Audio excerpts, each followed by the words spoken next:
বাংলাদেশ জাতীয়তাবাদ ও বহুদলীয় গণতন্ত্রের প্রবক্তা শহীদ রাষ্ট্রপতি জিয়াউর রহমানের ৪৪তম মৃত্যুবার্ষিকী উপলক্ষে ময়মনসিংহের গফরগাঁও উপজেলা বিএনপির উদ্যোগে শুক্রবার সকালে গফরগাঁও বিএনপির দলীয় কার্যালয়ে পতাকা অর্ধনমিত ও কালো পতাকা উত্তোলন করা হয়। এ সময় দোয়া মাহফিল ও দলীয় কার্যালয় থেকে দুস্থদের মাঝে খাবার বিতরণ করা হয়।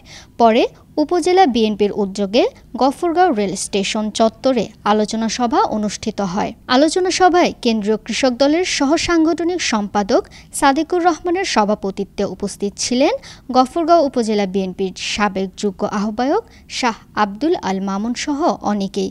এ সময় প্রধান অতিথির বক্তব্যে গফরগাঁও উপজেলা বিএনপির সাবেক আহ্বায়ক এবি সিদ্দিকুর রহমান বলেন, দেশের শান্তি শৃঙ্খলা ধরে রাখতে হলে ডিসেম্বরের মধ্যেই নির্বাচন দিতে হবে।